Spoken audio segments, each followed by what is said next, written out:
السلام علیکم ورحمۃ اللہ تعالی وبرکاتہ۔ نحمده ونصلی علی رسول الکریم، اما بعد فاعوذ باللہ من الشیطان الرجیم، بسم اللہ الرحمن الرحیم۔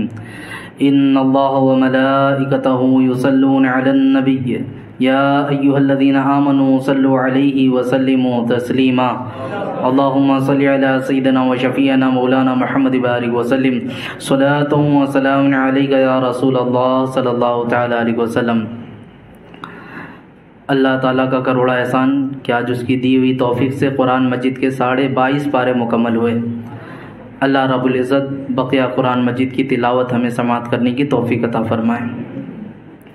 گزشتہ دن کچھ سوروں کی تلاوت ہوئی، لیکن چونکہ مبارک دن کی وجہ سے ہم یوم البدر منایا اور ہم نے یوم البدر منا کر تلاوت بھی فرمائی، اصحاب بدر کی تلاوت بھی ہوئی، ان کے واقعات کو بھی سماعت کیے۔ چند آیتیں ہیں سورہ احزاب کی، اس کو بھی آپ سماعت کر لیں، اور اس کے متعلق چند مسائل بھی ہیں جن کو ہر مسلمان کو جاننا ضروری ہے، خاص طور پہ مسلمانوں میں ان لوگوں کو کہ جو شادی شدہ ہیں، اور جو شادی شدہ نہیں ہیں وہ بھی ان مسئلوں کی طرف اچھی طرح نظر کر لیں کہ ان مسئلوں کا سیکھنا ہمارے لیے بے حد ضروری اور لازم ہے۔ رب تعالیٰ قرآن مجید میں ارشاد فرماتا ہے، ما جعل اللہ لرجل من قلبین فی جوفہ وما جعل ازواجکم اللائی تظاہرون منہن امہاتکم وما جعل ادعیاءکم ابناءکم ذالکم قولکم بافواہہم واللہ یقول الحق وہو یہدی السبیل۔ اللہ نے کسی آدمی کے اندر 2 دل نہ بنائے، اور اس نے تمہاری ان بیویوں کو تمہاری حقیقی مائیں نہیں بنا دیا جنہیں تم ماں جیسی کہہ دو، اور نہ اس نے تمہارے منہ بولے بیٹوں کو تمہارا حقیقی بیٹا بنایا۔ یہ تمہارے اپنے منہ کا کہنا ہے، اور اللہ حق فرماتا ہے اور وہی راہ دکھاتا ہے۔ یہ قرآن مجید کی جو آیت ہے، اس سے جو مسئلے نکلے وہ زہار کے مسئلے ہیں۔ جس طرح میاں بیوی کے درمیان ایک طلاق کا مسئلہ ہوتا ہے کہ طلاق دینے سے میاں بیوی ایک دوسرے کے قریب نہیں آ سکتے، اب وہ طلاق پر ڈیپینڈ کرتا ہے کہ طلاق رجعی ہے کہ بائن ہے کہ مغلظہ ہے، اس کے الگ الگ احکامات جاتے ہیں۔ لیکن اسی طرح زہار کا مسئلہ یہ ہے، زہار کہتے ہیں کہ اپنی بیوی کو اپنی اوپر حرام حرمات عبدیہ جیسے ماں، بہنیں، یہ سب ہمارے لیے ہمیشہ ہمیش کے لیے حرام ہیں، ان کے کسی عضو خاص کو تشبیہ دے دینا، جیسے بیوی کی طرف دیکھا اور دیکھنے کے بعد یہ کہہ دیا یہ پیچھے سے میری ماں کی طرح ہے، تو پیچھے سے میری بہن جیسی دکھتی ہے، یہ تیرے جسم کا کوئی پارٹ میری بہن جیسا یا میری ماں جیسا دکھتا ہے۔ اس طرح اگر کسی نے اپنی بیوی کے ساتھ کہا تو اب مسئلہ یہ آتا ہے، یہ زہار کا حکم لگے گا۔ اب وہ اپنی بیوی سے قربت نہیں کر سکتا، سخت حرام ہے جب تک کہ وہ کفارہ نہ ادا کر لے۔ اب طلاق میں ہوتا یہ ہے کہ طلاق رجعی ہے تو اس میں نکاح پڑھانے کی ضرورت نہیں ہوتی۔ طلاق رجعی میں شوہر نے شہوت کے ساتھ اپنی بیوی کی طرف دیکھ لیا، رجعت ہو گئی، بوسہ لے لیا یا اسے پکڑ کر شہوت کے ساتھ اپنے قریب بلا لیا تو یہ رجعت ہو گئی، ایک طلاق جس نے دیا تھا۔ اور طلاق بائن میں ایسا ہے کہ نکاح پڑھانا پڑے گا، بغیر نکاح کے وہ قربت نہیں کر سکتا۔ اور طلاق مغلظہ میں یہ ہے کہ اب اس کو یہ اس کی نکاح سے نکل چکی ہے، دوسرے سے نکاح کرے گی، دوسرے سے نکاح کرنے کے بعد اگر وہ طلاق دیتا ہے تو اب پھر عدت گزار کی واپس چاہے تو اس سے نکاح کر سکتی ہے، تو یہ ایک الگ پروسیس ہے۔ لیکن زہار میں ایسا نہیں ہے، زہار میں ایسا ہے کہ اگر اس نے تشبیہ دے دی تو وہ نکاح سے تو نہیں نکلتی، ہاں البتہ میاں بیوی کا اب قربت کرنا یہ جائز نہیں ہوتا، حرام ہوگا جب تک کہ وہ اس کا کفارہ ادا نہ کر دے۔ تو زہار کا کفارہ کیا ہے؟ زہار کا کفارہ وہی ہے جو روزے کا کفارہ ہے، ایک غلام یا باندی کو آزاد کرے۔ آج تو غلامی کا دورہ نہیں ہے، نہ ہی باندیوں کے آزاد کرانے کا کوئی مسئلہ ہے۔ تو 2 مسئلے اور آتے اس کے آگے۔ اب اس کے بعد بہت سخت حکم ہے کہ 60 روزے پے در پے رکھے، مسلسل 60 روزے رکھنا ہوگا، یہاں تک کہ شریعت فرماتی ہے اگر بیچ میں ایک روزہ بھی چھوٹا، یعنی 59 روزے آپ نے مکمل کیے، ایک روزہ بچا تھا، بیمار ہو گئے، سفر پہ چلے گئے، کوئی بھی حالت آ گئی ہو، یہاں کوئی عذر معقول نہیں، پھر سے واپس سے ایک کی گنتی کرنا شروع کرنا پڑے گا۔ یہ 60 روزے مکمل کرنے پڑیں گے۔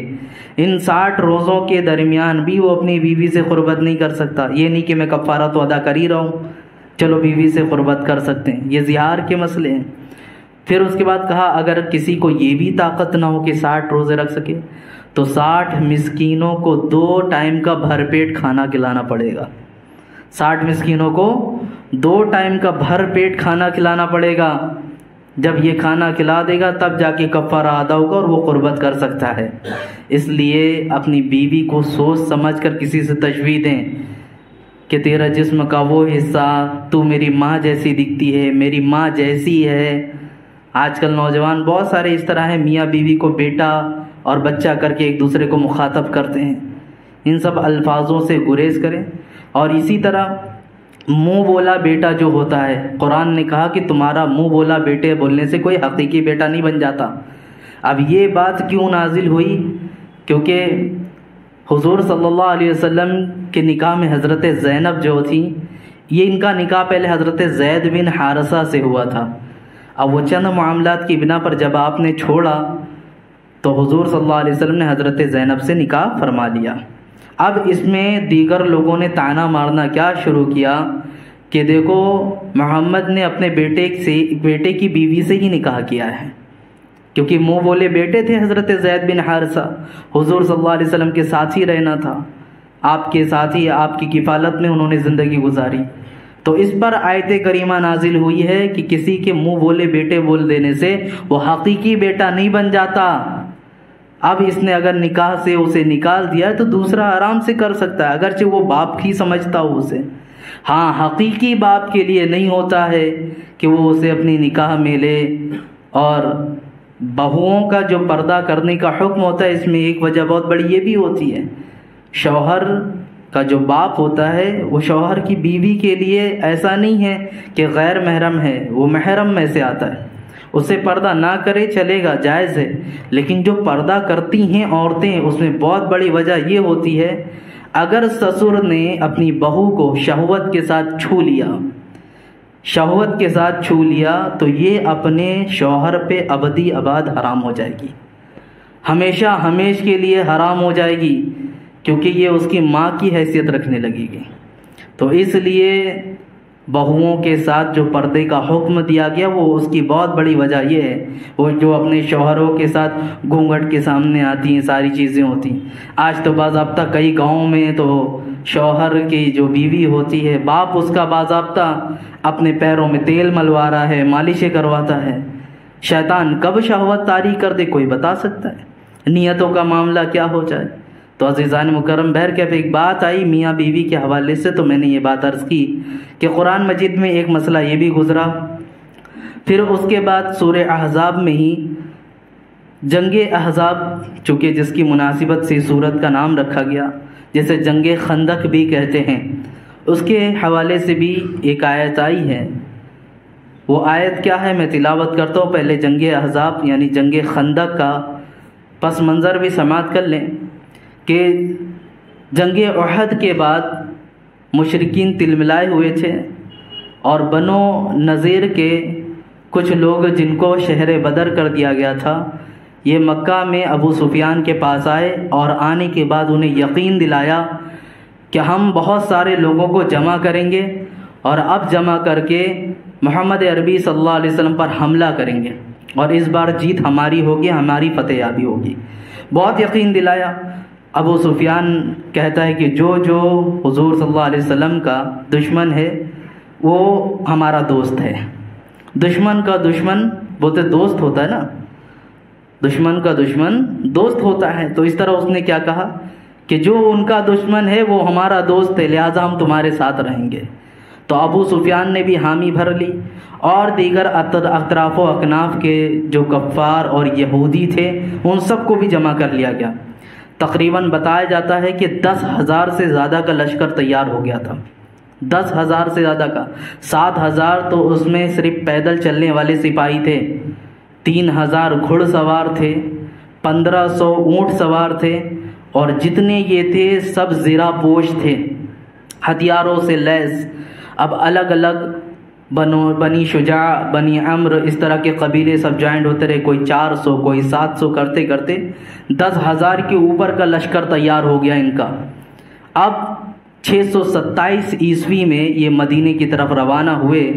رسول پاک صلی اللہ علیہ وسلم کو جب خبر پہنچی کہ مکہ سے ایک بڑا لشکر ہم پر حملے کے لیے آتا ہے، آپ نے صحابہ کرام کو جمع فرمایا اور جمع فرما کر ان سے مشورہ طلب کیا کہ کیا کیا جائے۔ سب نے اپنا اپنا مشورہ دیا۔ سب کے مشورے میں حضرت سلمان فارسی رضی اللہ عنہ کے مشورے کو حضور نے پسند فرمایا۔ آپ نے فرمایا تھا، یا رسول اللہ، ہر طرف تو پہاڑیاں ہیں اور گھر پہاڑیوں سے لگ کر ہیں، اس لیے یہ پہاڑی قدرتی طور پر ہمارا دفاع کر رہی ہیں۔ ایک جگہ ایسی بچتی ہے جو تقریباً 5 کلومیٹر کی مسافت رکھتی ہے، وہاں سے اندیشہ ہے کہ کافر حملہ کر سکتے ہیں، تو کیوں نہ ہو اس جگہ پہ ایک بڑا گڈھا کھودا جائے، اسی کو خندق کہتے ہیں۔ چونکہ یہ مکہ والوں کے لیے بہت نئی بات تھی اور کافر بھی اس سے ابھی نابلد تھے، انہیں اس کا علم نہیں تھا، تو اب اس پر حضور صلی اللہ علیہ وسلم نے حامی بھری اور خود رسول پاک صلی اللہ علیہ وسلم خندق کھدوانے میں شریک تھے۔ یہ خندق جب کھودی گئی تو کہا جاتا تقریباً 2.5 میٹر یہ گہری تھی اور چوڑائی میں اتنی تھی کہ تیز رفتار سے گھوڑا بھی آ کر اسے پھلانگ نہیں سکتا تھا، اتنی چوڑی تھی، اور یہ 5 کلومیٹر کی لمبائی میں پوری کھودی گئی۔ سوچئے ذرا یہ کتنا بڑا خندق رہا ہوگا جس کی کھدائی کی گئی۔ اس خندق کے ہی دوران میں ایک معاملہ یہ بھی پیش آیا، ایک بہت بڑا پتھر جو پہاڑ کے درمیان لگ کر آیا اور اسے توڑنا تھا۔ صحابہ کرام اس پر ہتھوڑے مار رہے تھے لیکن وہ ٹوٹ نہیں رہا تھا۔ رسول پاک صلی اللہ علیہ وسلم آئے، آقا کریم صلی اللہ علیہ وسلم نے نعرہ تکبیر بلند کیا اور ایک پھاوڑا مارا اس پہ، وہ پتھر ریزہ ریزہ ہوا۔ فرماتے اس وقت ایک بہت تیز بجلی چمکی، پھر دوسرا پھاوڑا مارا آپ نے، وہ پتھر اور ریزہ ہوا۔ اسی طرح 3 بار آپ نے اس پر پھاوڑے مارے، وہ پتھر پورا کا پورا اپنی جگہ سے ہٹ گیا، اور ہر مرتبہ بجلی چمکی تھی۔ تو صحابہ کرام نے عرض کیا، یا رسول اللہ صلی اللہ علیہ وسلم، آپ جب پھاوڑے مار رہے تھے اور نعرے تکبیر بلند کر رہے تھے تو ایک عجیب چمک پیدا ہو رہی تھی، یہ چمک کس چیز کی تھی؟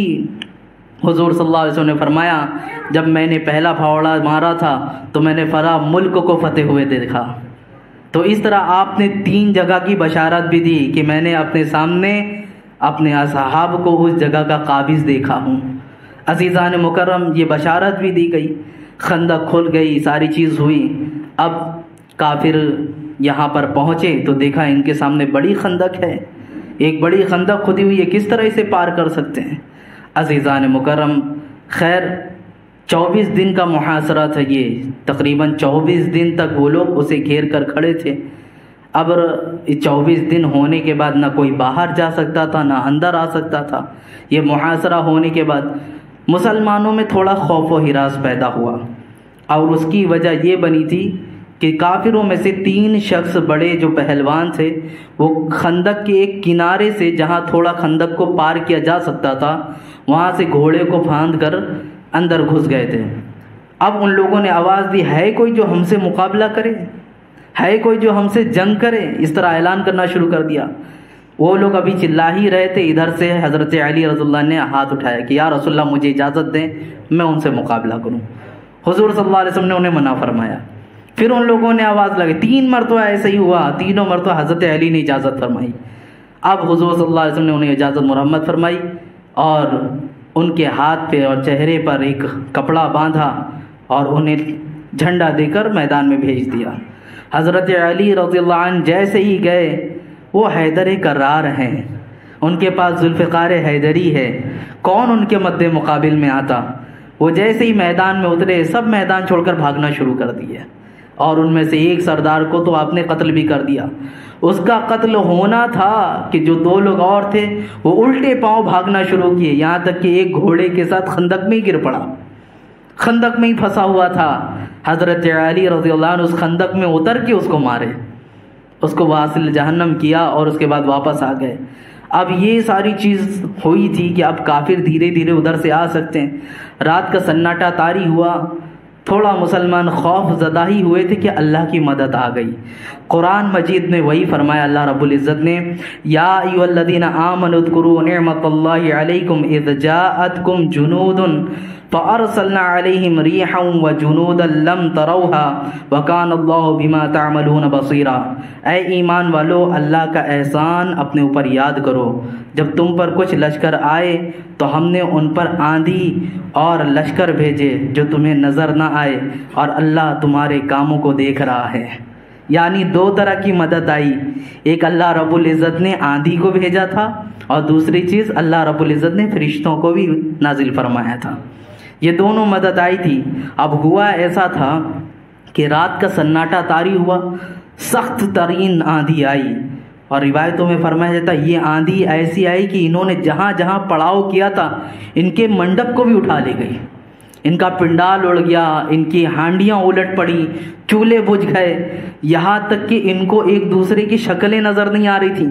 اتنی سخت آندھی تھی. اسی میں حضور صلی اللہ علیہ وسلم نے اپنے ایک صحابی کو آپ نے ہتھیار دیا، اور یہ بہت ٹھنڈی اور سخت آندھی تھی. رسول پاک صلی اللہ علیہ وسلم نے ان کے چہرے پہ ہاتھ پھیرا، اور ہاتھ پھیر کر کہا کہ جا کر دیکھو کفار کا کیا معاملہ ہے، جائزہ لے کر آؤ. اب یہ گئے، چونکہ وہ آندھی کا اثر سب پہ ہو رہا تھا، لیکن یہ صحابی کے چہرے پہ رسول اللہ کا ہاتھ پھرا تھا، ان کے چہرے پہ کوئی اثر ہی نہیں ہو رہا تھا. یہاں تک کہ ابو سفیان نے اعلان کرنا شروع کیا، اے لوگو اپنے ارد گرد کا جائزہ لیتے رہو، کہیں ایسا نہ ہو کہ جاسوس آ گئے ہوں، کہیں اس طرح نہ ہو کہ جاسوس ہمارے درمیان موجود ہوں. اس طرح اعلان کرنا شروع کیا. اب چونکہ جو صحابی تھے وہ بہت ہی عقل مند تھے، انہوں نے پہلے ہی اپنے بازو والے سے کہہ دیا میرے بازو میں جو کھڑا ہے وہ کون ہے. اس کے سوال کرنے سے پہلے آپ نے سوال کر دیا تاکہ اس کو لگے یہ تو ہمارا ہی ہے، تبھی تو ہم سے سوال کر رہا ہے. آپ نے جیسے ہی سوال کیا تو اس نے کافر نے کہا میں فلاں بن فلاں ہوں، یہ الفاظ ہیں. تو اس کے بعد وہ مطمئن ہو گیا. یہاں تک کہ آپ نے پورا جائزہ لیا، دیکھا ان کے پیر اکھڑ پڑے. ابو سفیان بھی بھاگا، سارے لشکر وہیں سے واپس ہو گئے. اور فرمایا جاتا ہے اللہ رب العزت نے ان آندھیوں کے ذریعے جس فرشتوں کو بھیجا تھا، ان فرشتوں نے انہیں قتل نہیں کیا لیکن ان کے دلوں میں دہشت ڈال دی تھی، جس کی وجہ سے وہ وہاں پر ٹکے نہیں، اور یہ سب کے سب بھاگ گئے، واپس ہو گئے. تقریباً 4 سے 5 مسلمانوں میں سے شہید ہوئے تھے، اور ایک 8 یا 10 کی تعداد میں کافروں کو بھی واصل جہنم کیا. بہرکیف اللہ رب العزت کی نصرت اور مدد کس طرح ہے یہ آپ دیکھیں. ہمارا کام ہوتا ہے کہ ہم اپنی طرف سے کچھ محنت کریں، اپنا ایک فرض ادا کریں. مدد اور نصرت یقیناً آئے گی. گھروں میں بیٹھ کر صرف دعا کرتے رہیں اے اللہ کافروں کے توپ میں کیڑے پڑ جائیں، تو ایسا نہیں ہوتا ہے. ہمیں میدان عمل میں اترنا پڑے گا. جب آپ بات آئے کہ میدان عمل میں اتر کے جواب دیا جائے تو جواب ویسا دینا پڑے گا. جب بات آئے کہ دعاؤں کی ضرورت پڑے، قحط سالی آئے، تو میدان میں اتر کے دعا بھی کرنی پڑے گی. یہ سارے معاملات ہیں شریعت کے. تو جس طرح ضرورت آئے گی اس طرح ہم نے اپنے آپ کو پیش کرنا ہے رب کی بارگاہ میں. قرآن وہی مجاز دیتا ہے. پھر اس کے اندر سورہ لقمان بھی گزری ہے، جس کے اندر ایک بہت بڑی حکمت یہ اللہ رب العزت نے بیان فرمائی.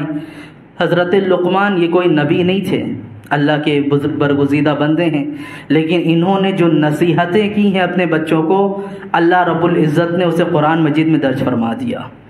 اور ان نصیحتوں کو قرآن کا بیان کرنا گویا کہ انسان کو ایک مزاج یہ بھی دیتا ہے کہ اپنے اسلاف کی حکایت کے ذریعے اپنے بچوں کو نصیحت کرو.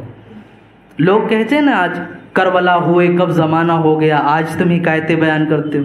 جنگ بدر ہوئے ایک زمانہ ہو گیا، آج تم اس دور میں کہاں ایسے ہیں، کون سے حالات ایسے، نہ گھوڑے ہیں نہ اس طرح کی معاملات ہیں.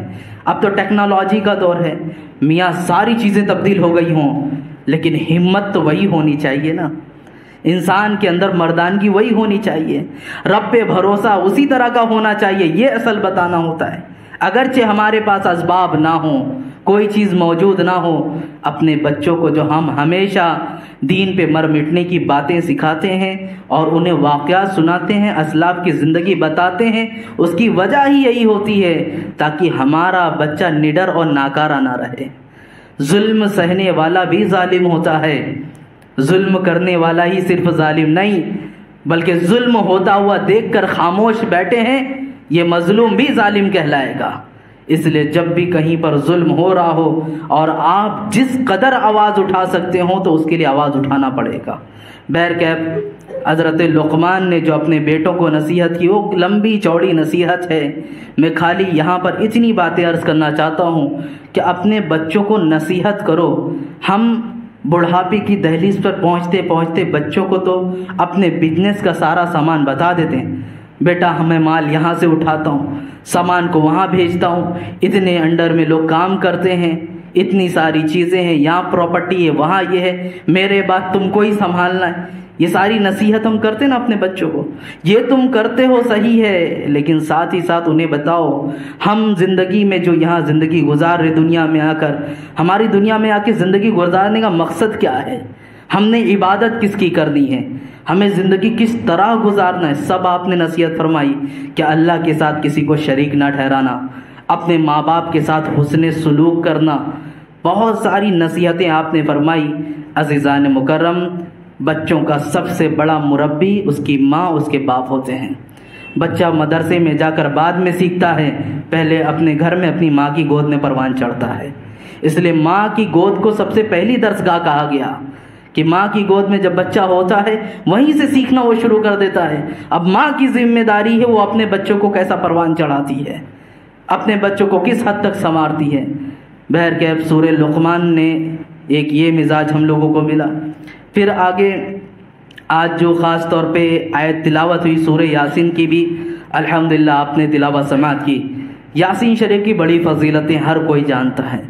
حضور صلی اللہ علیہ وسلم نے فرمایا لِكُلِّ شَيْءٍ قَلْبٌ وَقَلْبُ الْقُرْآنِ یاسین، ہر چیز کا ایک دل ہے اور قرآن مجید کا دل یاسین شریف ہے، یہ ایک بات فرمائی۔ پھر اور بھی کئی فضیلتیں ہیں قرآن مجید پڑھنے والے کی الگ فضیلت، یاسین شریف کی پابندیاں جو کرتے ہیں ان کے لیے الگ فضیلت ہے۔ جو یاسین شریف کی پابندی کرے اللہ رب العزت کئی طریقے کی محتاجگی سے بھی بچا دیتا ہے، بہت ساری، یہاں تک کہ یہ بھی فرمایا گیا کہ جو بندہ یاسین شریف کی پابندی اس لیے کرتا ہے کہ اس کا کوئی مقصد ہے، نیک مقصد، اس میں وہ کامیاب ہو جائے، اللہ رب العزت اس نیک مقصد میں بھی اسے کامیاب فرماتا ہے۔ یہ یاسین شریف کی برکت ہے۔ دوسری چیز یہ فرمایا گیا یاسین شریف کی تلاوت کرنے والے کے گھر میں کبھی فاقہ نہیں ہوگا، کبھی وہ کسی کا محتاج نہیں ہوگا، وہ محتاج ہوگا ہمیشہ اللہ اور اس کے رسول کا ہوگا، وہ لوگوں کے سامنے کبھی ہاتھ کو دراز نہیں کرے گا۔ یہ یاسین شریف پڑھنے والے کی جو بات بتائی گئی۔ پھر فرمایا گیا کہ سخت دل حاکم ہی کیوں نہ ہو، جس کا دل بہت سخت ہوتا ہو، اب اگر اس سخت دل حاکم کے سامنے بھی یاسین شریف کو جو تلاوت کرتا ہے وہ حاضر ہو جائے، اللہ اس کے دل کو نرم کر دے گا اور اس کے اندر وہ رعب پیدا کرے گا کہ وہ حاکم اس کے سامنے جرأت نہ رکھے گا۔ یہ یاسین شریف کی تلاوت کرنے کی فضیلتیں میں بتا رہا ہوں۔ پھر فرمایا گیا کوئی راستہ بھول جائے، جنگل میں ہو یا کہیں بھی ہو، اب اگر راستہ بھول گیا یاسین شریف کی تلاوت کرے، بھٹکا ہوا انسان راہ راست پہ آ جائے گا۔ پھر فرمایا گیا بھوک کی شدت ہے، بہت تیز بھوک لگی ہے، تو یہ یاسین شریف ایک روحانی غذا بھی ہے، انسان اگر اس کی تلاوت کرے تو وہ بھی بھوک کا بھی دفاع فرما دے گی۔ پھر فرمایا گیا ساری چیزیں اپنی جگہ، سب چیزیں اپنی جگہ، یاسین شریف کی تلاوت کرنے والے کے لیے سب سے بڑی بشارت یہ ہے کہ اس کا خاتمہ ایمان پر ہوگا، سب سے بڑی بشارت یہ کہ اس کا خاتمہ ایمان پر ہوگا۔ حضرت امام حنبل اللہ اکبر، آپ سکرات کے عالم میں تھے۔ سکرات کا عالم سمجھتے ہیں آپ؟ کوئی نہیں بتا سکتا، کیونکہ جس کے اوپر یہ عالم تیار ہوتا ہے، وہ طاری ہوتا ہے، وہ انسان رخصت ہو جاتا ہے، چند دنوں تک اسی حالت میں رہتا ہے، اس کے بعد موت آ جاتی ہے، کوئی اس حالت سے واپس آتا نہیں، اور یہ ایسی سختی ہوتی ہے اللہ اکبر۔ اس وقت شیطان اپنے ہاتھوں میں کھٹورا لے کر آتا ہے پانی بھرا ہوا، اور ایمان کا لٹیرا وہ آ کر تمہارے سامنے پانی پیش کرتا ہے، کہتے اس وقت اتنی شدت کی پیاس لگتی ہے کہ اگر اسے ایک چمچ پانی ڈالا جائے تو گویا وہ ایک چمچ پانی اس کے لیے ایک ندی پانی کے برابر لگے گا کہ میں نے اتنا پانی پی لیا، بڑی شدت کی پیاس لگتی ہے۔ شیطان وہ پیالے میں پانی لے کر آتا اور کہتا ہے میں تجھے یہ پانی دے دوں گا، بس میرا اتنا ہی تقاضا ہے کہ تو اتنا کہہ دے کہ میں رب کی عبادت نہیں کرتا، تیری عبادت کرتا ہوں۔ تجھے اپنا معبود مانتا ہوں۔ جو کمزور ایمان کے ہوتے وہ یہی سوچتے ہیں کہ اتنا سا بولنے میں کیا جاتا ہے، پانی ہے، مجھے جو شدت آئی ہے، جو تکلیف آئی ہے، اس کا دفاع ہو جائے گا، بول دیتا ہوں اس کو۔ جیسے ہی وہ کمزور ایمان کا شخص اسے اپنا معبود قرار دیتا ہے، وہ پیالے کو پٹکتا ہے اور چیختا چلاتا ہوا جاتا ہے کہ میں نے اس کے ایمان کو لوٹ لیا۔ اللہ اکبر۔ حضرت امام حنبل آپ سکرات کے عالم میں تھے۔ آپ بتاتے ہیں کہ شیطان بار بار آپ کے سامنے پیالہ لے کے حاضر ہو رہا تھا، پیالہ دکھا رہا تھا آپ کو، اور یہ کہتا تھا کہ مجھے اپنا معبود کہو۔ پیالے کو دیکھ کر، پانی کو دیکھ کر دل تو ہو رہا تھا، حسرت ہو رہی تھی، لیکن میں نے یہ سوچا یہ میرا معبود تو نہیں ہو سکتا۔ اچانک دل میں یہ خیال آ ہی رہا تھا، ایک حسین و جمیل چہرے والا ایک نوجوان میرے سامنے نمودار ہوا، جو اس شیطان کو گھونسے مارنا شروع کیا، اور اتنا مارا اس کو کہ شیطان اس جگہ سے بھاگ گیا۔ اور اس نے کہا کہ امام حنبل تم آرام سے لیٹے رہو، تمہیں کوئی پریشانی نہیں ہوگی اور شیطان تمہیں پریشان نہیں کر سکتا، میں ہوں، میں اسے دیکھ لوں گا۔ کہا تم کون ہو اے نوجوان؟ اتنا خوبصورت چہرہ، پاکیزہ لباس اور اتنی پیاری باتیں کر رہے، تم ہے کون؟ تو کون ہے آخر میں؟ اس نے کہا میں وہی ہوں جس کی تو روزانہ تلاوت کرتا تھا، میں سورہ یاسین ہوں، میں سورہ یاسین ہوں۔ اتنا کہنا تھا کہ اللہ تعالیٰ نے ایک ایسا معمہ پیش فرمایا کہ آپ سکرات کے عالم سے لوٹ گئے۔ آپ کے اوپر جو سکرات کا عالم تھا وہ ختم ہوا۔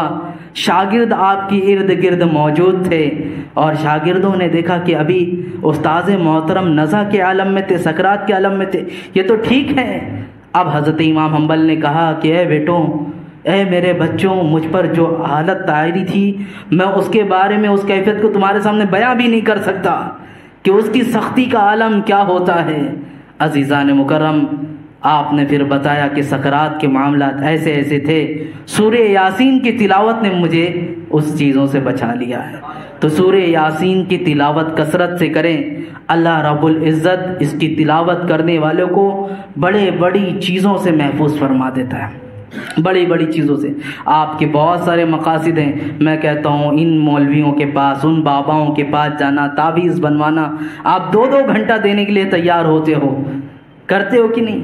یقیناً تعویذ کے اندر ہے شفا، اللہ دیتا ہے شفا اس کے ذریعے، یہ ہمارا عقیدہ ہے۔ لیکن آپ عبادتوں کو چھوڑ کر، قرآن کو چھوڑ کر، نماز کو چھوڑ کر صرف ان چیزوں پر اگر ایک توقع رکھی جائے تو یہ نہیں ہوتا۔ رب کی بارگاہ میں عبادت کرو، ذریعہ ان کو بھی بناؤ، یقیناً اللہ رب العزت تمہارے مقصد میں تمہیں کامیاب کرے گا۔ رب کی بارگاہ کو چھوڑے ہوئے ہیں، قرآن مجید کو گھر کی زینت بنا کے رکھ دیا ہے، اور لوگوں کے پاس بس پہنچے ہوئے ہیں، کاروبار نہیں چلتا، بزنس ٹھپ پڑا ہے، گھر میں بیماریاں بہت ہیں، حالات ناساز چل رہے، ساری رودات سناتے ہیں، سامنے والا بھی بڑی بڑی تعویذیاں دیتا ہے، ایک پہنے تو اب یہ دوسری پہن لو، یہ تیسری پہن لو، یہ بازو میں باندھو، یہ کمر میں باندھو، یہ پیر میں باندھو، ساری تعویذیں پہنا دیتے، پھر بھی آرام نہیں ہوتا۔ عزیزان مکرم، سب چیزوں سے شفا یابی ملے گی، سب سے پہلے اپنے اندر رب کا جو توکل ہے کہ ہمارے رب تعالیٰ سے ہمارا بھروسہ کیا ہونا چاہیے، وہ پکا کریں، وہ اپنے اندر ایک دم پکا کریں۔ اگر یہ توکل ہی پکا ہو جائے، آپ سورہ فاتحہ پڑھ کے دم کر دیں، لوگ ایسے ہی شفا یابی پا جائیں گے۔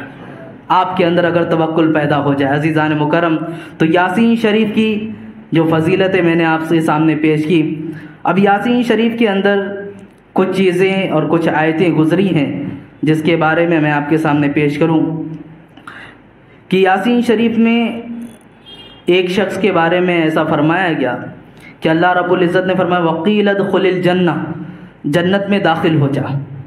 اور یہ بندہ جنت میں داخل ہونے کے بعد بھی وہاں رب کا شکر ادا کر رہا تھا، اور یہ کہا کہ اللہ کاش میری قوم والے بھی تیری حقانیت کو جانتے اور تجھ پر ایمان لاتے تو آج وہ بھی جانتے میں کتنی عیش و آرام سے ہوں۔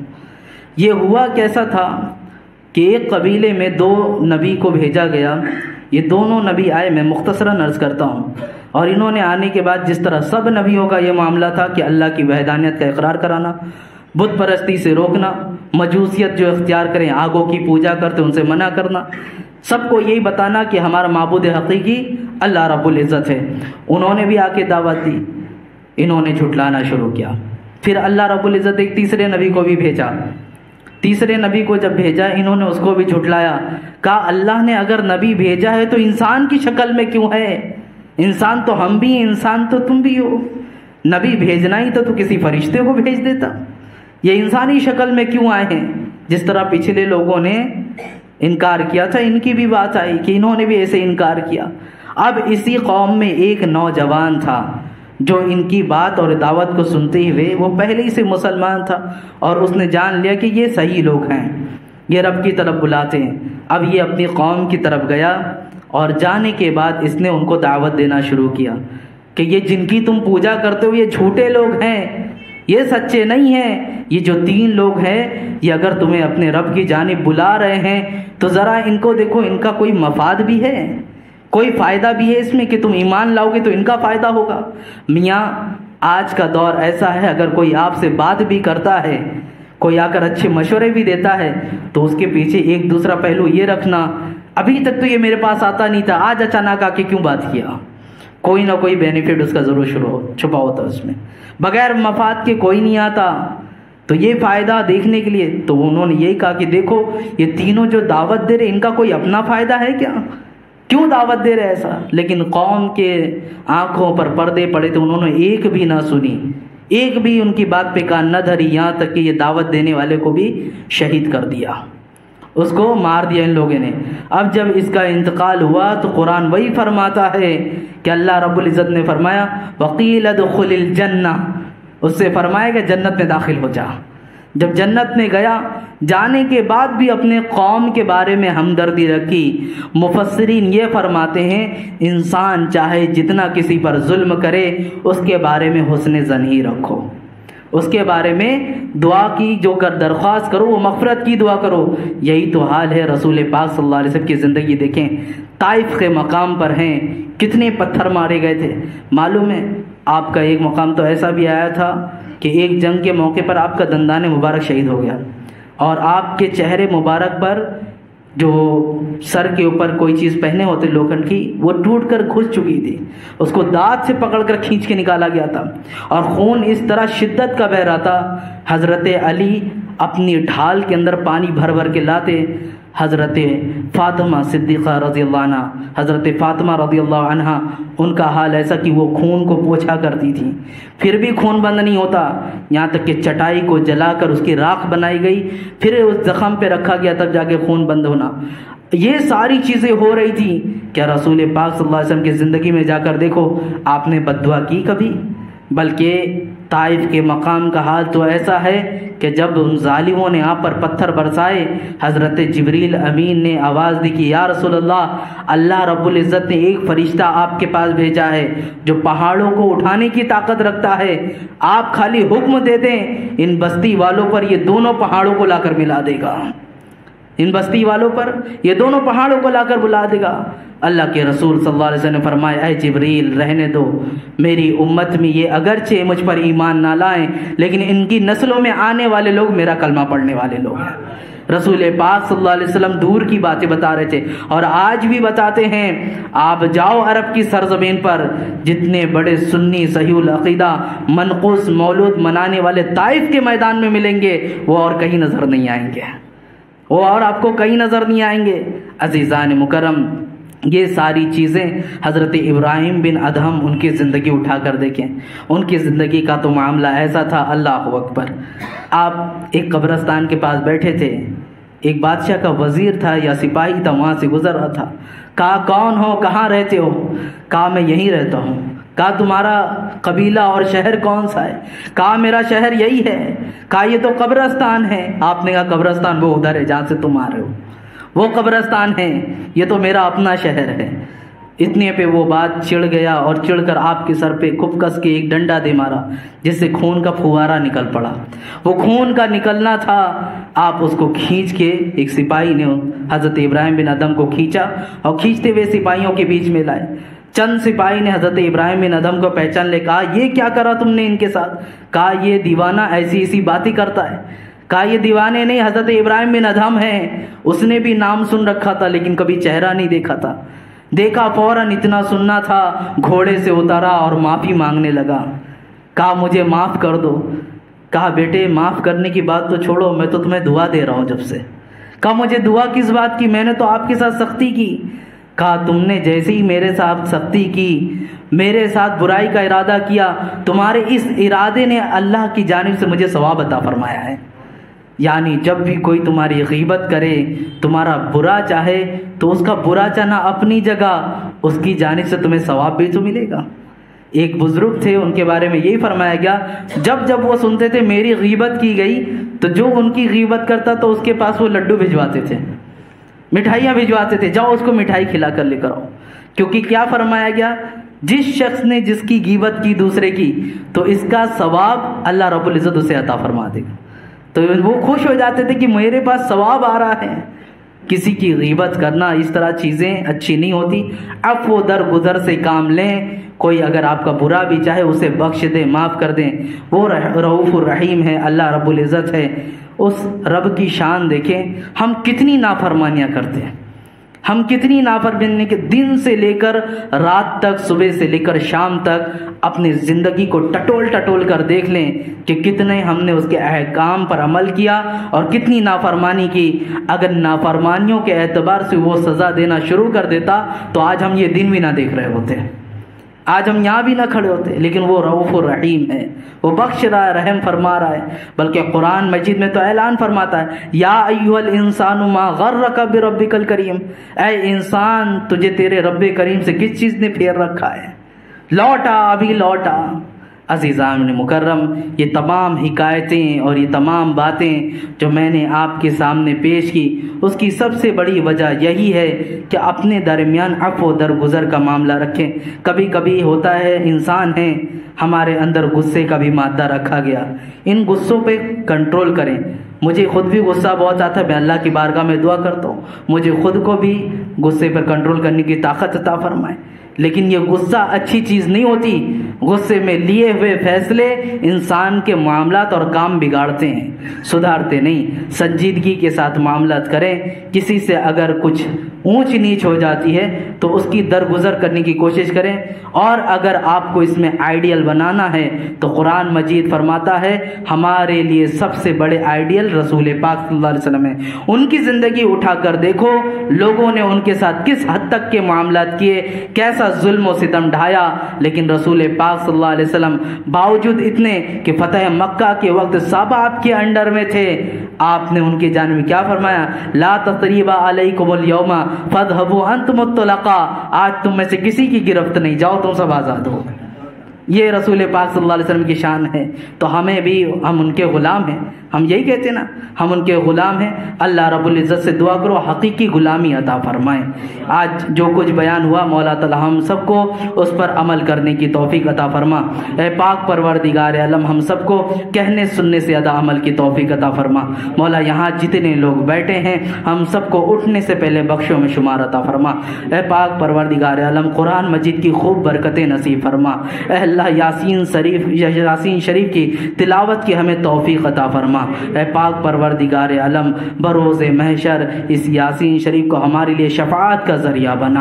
اے اللہ موت کے وقت ہمارے لیے اس یاسین شریف کو ایک بڑی حمایت کا ذریعہ بنا کر نازل فرما۔